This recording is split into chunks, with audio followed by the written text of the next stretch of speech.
नमस्कार, शुभ सायंकाल दोस्तों। देखिए, अर्थव्यवस्था एक ऐसी चीज़ है जो विश्व में आपको बहुत बड़ी ताकत बनाती है। जितनी ज़्यादा बड़ी आपकी अर्थव्यवस्था होगी, आपकी क्षमता जो है विश्व में अपनी बात को मनवाने की, उतनी ही ज़्यादा बड़ी होगी। और विश्व की कई अर्थव्यवस्थाएँ, सबसे पहले अगर मैं बात करूँ, जो यूएस और चाइना भी वर्तमान समय में लीग ऊपर हैं बहुत सारी अन्य अर्थव्यवस्थाओं से। इवन यूएस और चाइना का जो अंतर है, वो भी धीरे-धीरे कम होता जा रहा है। चीन जो है बहुत तेज़ी से ग्रो कर रहा है। अब बात आती है कि क्या भारत, अगर ये जो आर्टिकल है आज इकोनॉमिक्स टाइम्स का बहुत बेहतरीन आर्टिकल है।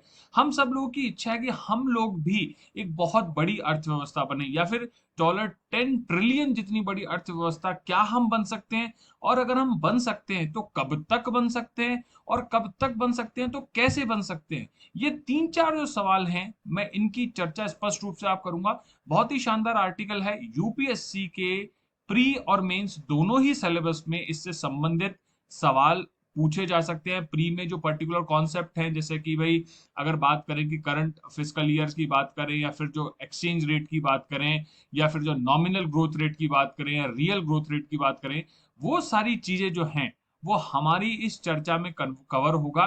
तो गौर से सुनना। और आपसे विजनरी क्वेश्चन भी पूछा जा सकता है। मान लीजिए ऐसे में भी ऐसा क्वेश्चन आ सकता है कि आपको अगर प्रधानमंत्री बना दिया जाए तो आप कैसे 10 trillion economy, dollar 10 trillion economy बनाने में भारत में क्या क्या परिवर्तन आप करेंगे?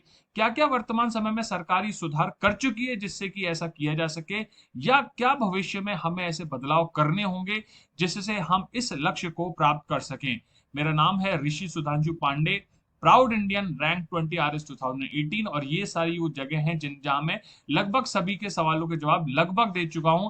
जो जो इस वीडियो को सुने प्लीज, और उसका जवाब मैंने दिया हो तो कमेंट बॉक्स में स्टार जरूर लिखिएगा। चलिए अब चलते हैं न्यूज पे।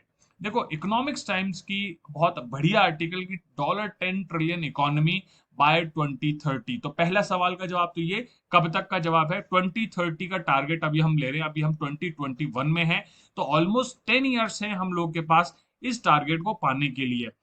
डॉन्टिंग टास्क है, मतलब एक टफ टास्क है, but not an impossible one. असंभव कार्य नहीं है, किया जा सकता है। और मैं एक खुशखबरी आपको दे दूं, मुझे पता नहीं सुबह का लेक्चर आपने देखा नहीं देखा है।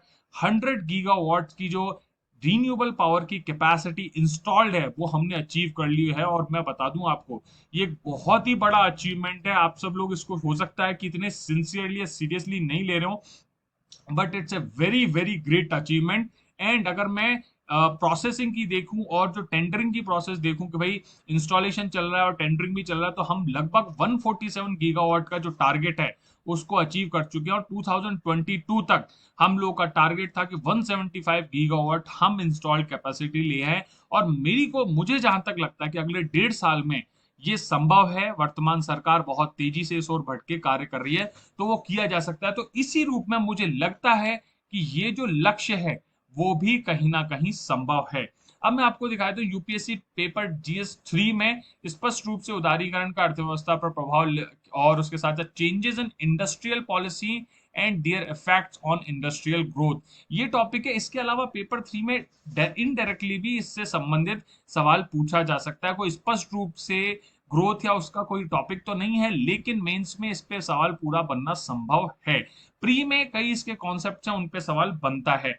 अब मैं आपको स्टेटमेंट बता देता हूं। अगर इंडिया की अर्थव्यवस्था वर्तमान करंट एक्सचेंज रेट पर 14% की दर पर अगर ग्रोथ होती रहती है, नॉमिनल रेट है, नॉमिनल रेट क्या होती है, रियल अभी नेक्स्ट स्लाइड में बता दूंगा, डोंट वरी, बिल्कुल बेसिक तरीके से, अगले 10 साल तक लगातार ग्रो करती रहती है, तो हम डॉलर 10 ट्रिलियन माइलस्टोन छू लेंगे। देखिए, इसमें तीन चीज इंपॉर्टेंट है।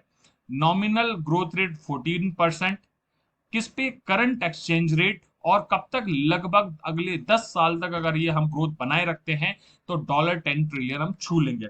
अब बात आती है कि नॉमिनल ग्रोथ रेट क्या होती है। देखो, बिल्कुल सिंपल बेसिक इकोनॉमिक्स टर्म से बता देता हूं। नॉमिनल वो होती है जिसमें हम जो हमारी महंगाई की दर है, इन्फ्लेशन है, उसको ऐड कर देते हैं। पॉइंट ये है कि उसकी ग्रोथ रेट रियल नहीं होती है। बेस ईयर एक इफेक्ट आपने सुना होगा। बेस ईयर क्या होता है, हम एक आधार वर्ष लेते हैं, जिस एक बेस ईयर लेते हैं जिसमें कि हम डिसाइड कर लेते हैं कि चीजों की जो कीमतें हैं, ग्रोथ रेट उनके हिसाब से डिसाइड होगी। क्योंकि जैसे मैं उदाहरण दूं आपको, अलग अलग समय पे, जैसे अगर आप फल की कीमत देखो तो हो सकता है आपको किसी मार्च के महीने में फल की कीमत कुछ और मिलती है, या अगस्त के महीने में आपको फल की कीमत कुछ और मिलती है। तो क्या ये ग्रोथ हुई उस फल की कीमत में? नहीं। अवेलेबिलिटी, सप्लाई और डिमांड का भी एक खेल है। तो उसके कारण क्या होता है, कीमतों में फ्लक्चुएशन होता है, जिसे महंगाई कहते हैं। तो नॉमिनल जो ग्रोथ रेट है उसमें महंगाई इंक्लूडेड होती है, बट रियल जो ग्रोथ रेट या इंटरेस्ट रेट जो भी आप कहिए, रियल की जब बात करते हैं तो हम उसमें से इन्फ्लेशन रेट को है वो हटा देते हैं। जैसे nominal is equals to real interest rate plus inflation rate, या फिर real interest rate is equals to nominal minus inflation rate. तो आई होप ये बेसिक तो आपको समझ में आ गया होगा। नेक्स्ट अगर मैं बात करूं एक्सचेंज रेट की, वर्तमान में आज सुबह की 13 अगस्त 7:47 AM का डेटा है। वर्तमान में लगभग 74.68 की एक्सचेंज रेट चल रही है इंडिया की रुपी की यूएस डॉलर के साथ। तो उसका कहना है कि अगर नॉमिनल ग्रोथ रेट 14% और करंट एक्सचेंज रेट मतलब 0.013 United States dollar with equals to ₹1 अगर ये चलता रहता है लगातार 10 साल तक, तो हम $10 ट्रिलियन की इकोनॉमी को क्रिएट कर लेंगे। देखो ऐसा भी नहीं है कि हम ऐसा नहीं कर सकते। मैं आपको बता देता हूं कि अभी हमारी नॉमिनल जीडीपी की स्टेटस क्या है। लगभग हम 2700 बिलियन की जो इकोनॉमी है, मतलब 2.7 ट्रिलियन इकोनॉमी जो है उसको छू रहे हैं। यद्यपि अभी कोरोना काल में थोड़ी सी नीचे आई है, बट ग्रोथ रेट आप देखिए 1980 से अगले पिछले 40 सालों में हमने लगभग $200 बिलियन से 10 गुने से ज्यादा ग्रोथ रेट कर लिए पिछले 40 सालों में।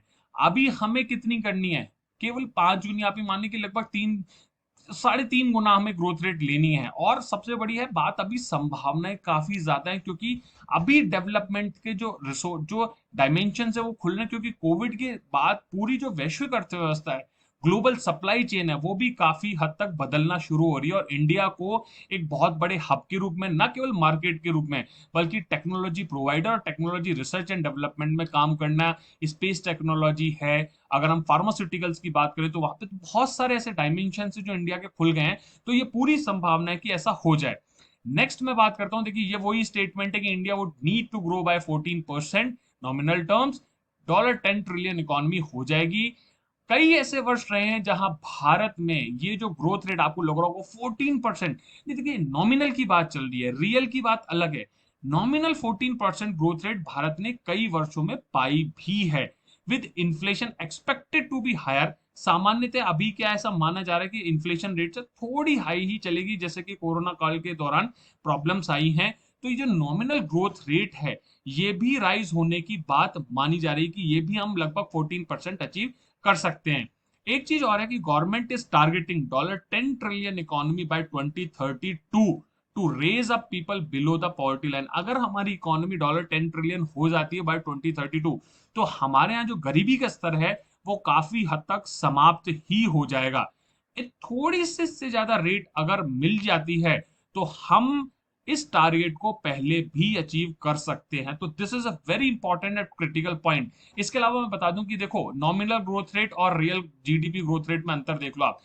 हम कई बार आप देखिए 14% की बात चल रही, 19.9 है, 14.4 है, उसके बाद 13.3, 13 है। तो ये सारी ग्रोथ रेट हम देखते हैं। यहाँ पे एक ध्यान रखने की चीज है कि महंगाई में भी कमी है। फाइनेंशियल ईयर 13 में महंगाई बहुत ज्यादा हाई हो गई थी, इन 2-3 सालों में महंगाई आई थी। उसके बाद से महंगाई की दर में काफी कमी हुई। शायद इवन इस दौरान में तो महंगाई की जो डब्ल्यूपीआई था एक दो बार नेगेटिव डायमेंशन में भी चली गई थी। तो ये संभव है कि हम ये नॉमिनल ग्रोथ रेट जो है वो 14% ऑन एन एवरेज कर लें। इसके अलावा एक चीज ध्यान रखने की, अभी फाइनेंशियल ईयर 21 में हमारी जो ग्रोथ रेट है अभी करंट स्टेटस में नेगेटिव है। Although it is negative, but अगर हम ट्राई हार्ड करें और जो डायमेंशन अब देखिए किन किन चीजों पे कोशिश करनी है वो सवाल देख लेते हैं। फोकस स्टेप इन्वेस्टमेंट बूस्ट करने की बात है, मैसिव अपग्रेड करो इंफ्रास्ट्रक्चर को। Foster wealth creation, wealth creation important है। वेल्थ, क्योंकि अगर वेल्थ बनाओगे तो उससे और वेल्थ बनेगी, उससे इन्वेस्टमेंट होगा, इन्वेस्टमेंट से एम्प्लॉयमेंट जनरेट होगा, उससे डिमांड बढ़ेगी, उससे परचेज बढ़ेगी, उससे पूरा इकोनॉमी का साइकिल बदलता है। न्यू टेक्नोलॉजीज पे भी हमें फोकस करना होगा। हाई वैल्यू एडिशन इंडस्ट्रीज हैं, चिप्स हैं जो कि इलेक्ट्रॉनिक आइटम से रिलेटेड है, जिनोमिक्स है, इन सब सेमी कंडक्टर्स है, इन पे ध्यान देने की बात है। स्केल अप एजुकेशन इंफ्रास्ट्रक्चर, ये भी बहुत जरूरी है हमें समझना है कि to able to support R&D and high tech sectors. अगर एजुकेशन पे हमने अच्छा इन्वेस्टमेंट नहीं किया तो डिविडेंड जो है उसका फायदा नहीं होगा, और क्राइम जैसी एक्टिविटीज है वो बढ़ने की पूरी चांसेस है। और ये जो सप्लाई चेन है, वैल्यू एडिशन है, उस पे भी हमें ध्यान देना होगा। फार्म टू फॉर्क का सिस्टम है वो फुलफिल करना होगा। ये सारे पॉइंट नोट्स कर लो, बहुत ज्यादा इंपॉर्टेंट पॉइंट्स हैं ये। फैसिलिटेटिव क्रेडिट सिस्टम की जब बात करते हैं, फाइनेंशियल सिस्टम है, उस पर भी हमें थोड़ा सा ध्यान रखना होगा। ओवरऑल उसे करना पड़ेगा, उसे चेंज करना पड़ेगा। अभी और क्या किया जा सकता है, गुड्स एंड सर्विस टैक्स को थोड़ा सा सिंप्लीफाई और किया जा सकता है। सिंगल स्लैब जैसी जो कॉन्सेप्ट है, वाइडर बेस है, वो थोड़ा बदलने की काम किया जा सकता है। पावर सेक्टर है, उसमें भी रिफॉर्म की पूरी संभावना है। मैंने एग्जांपल दे भी दिया 100 गीगावाट का, to boost per capita consumption बढ़ाने, क्योंकि हमारी डिमांड तो है बट अभी सप्लाई का जो बैलेंस है वो सही नहीं हो पा रहा है। लैंड लॉज को चेंज करना ही पड़ेगा, स्टेट्स को इसमें थोड़ा पार्टिसिपेशन करना पड़ेगा, क्योंकि लैंड ओवरऑल एक तरह से देखा जाए तो स्टेट इशू है, स्टेट लिस्ट में आता है, तो उसका थोड़ा सा ध्यान रखना पड़ेगा। ईज गवर्नेंस हमें हमेशा से ध्यान रखें, सिंगल विंडो क्लियरेंस की बात है, टाइम टेकन जो है वो लिमिटेड करना पड़ेगा। क्रेडिट फैसिलिटेटिव फ्रेमवर्क है उसको भी थोड़ा सा ध्यान रखना पड़ेगा, क्योंकि अभी एमएसएमई सेक्टर और जो हमारे सेल्फ एम्प्लॉयमेंट वाले लोग हैं वहां पैसे की काफी ज्यादा कमी हुई है, तो वहां पे हमें ऋण की उपलब्धता को बढ़ाना होगा। अभी वर्तमान में क्या किया जा रहा है ये मैं बता देता हूँ। प्रधानमंत्री नरेंद्र मोदी जी ने एक कैबिनेट कमिटी सेटअप की है इन्वेस्टमेंट एंड ग्रोथ के पर्सपेक्टिव से, और उसको खुद हेड कर रहे हैं। वो कोशिश करेगी कि कैसे कैसे जो भी डायमेंशन अभी अपन ने बात की उन पे कैसे कैसे काम किया जा सकता है, क्या क्या कोशिश की जा सकती है। तो कई सारी संभावनाएं हैं इसमें। आपका और मेरा रोल केवल इतना हो सकता है कि हम अपना जो कर्तव्य है उसकी भागीदारी पूरी करें, और मेहनत करते समय उनका पूरा पूरा सपोर्ट करें। इसी के साथ दोस्तों, जय हिंद, जय भारत।